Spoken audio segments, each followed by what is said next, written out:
ஒளிமயமான எதிர்காலம் என் உள்ளத்தில் தெரிகிறது. வணக்கம் அக்கா. பொதுகிச்சாரில் அனுபவிக்கலாம் வாங்க மக்கா. ஒரு சிலரது பேச்சு சில சமயம் அதனால் பாதிக்கப்பட்டவங்களுக்கு அவர்களது வாழ்க்கையிலேயே திருப்பு முனை அமையும்.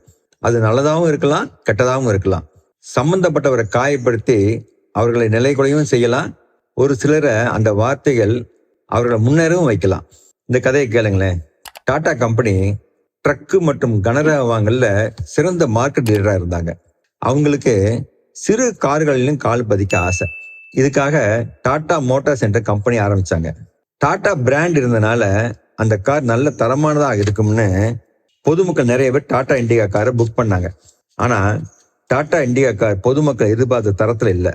அடிக்கடி பிரேக் டவுன் ஆச்சு. நிறைய கார் ரிப்பேர் என்ற பேரில் டீலர்கிட்டே திரும்பி வந்துச்சு. நிறைய நஷ்டம் தந்த டாடா மோட்டார்ஸ் கம்பெனியை டாடா நிறுவனம் விற்கணும்னு நினைச்சாங்க. அப்போது கார் விற்பனையில் பிரபலமான ஃபோர்டு கம்பெனிக்கு டாடா மோட்டார்ஸ் விற்பதா முடிவாச்சு.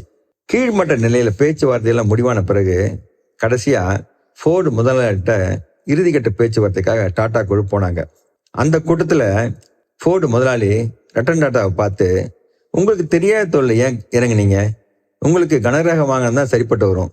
போனால் போகும் தான் உங்கள் காரை நாங்கள் டாடா மோட்டார்ஸ் கம்பெனி நாங்கள் வாங்குறோம் அப்படின்னாரு. இந்த வார்த்தைகள் ரத்தன் டாட்டாவை மனசை காயப்படுத்திச்சு. ஏதோ பிச்சை போடுவது போல பேசுகிறாரு என்று நினைச்சார்.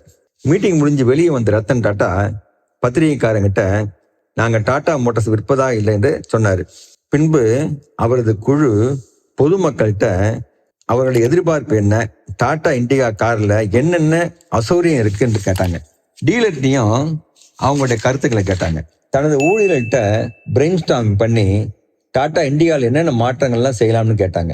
கடைசியில் புது பொலிவோட டாடா இண்டிகா கார் வெளியே வந்துச்சு.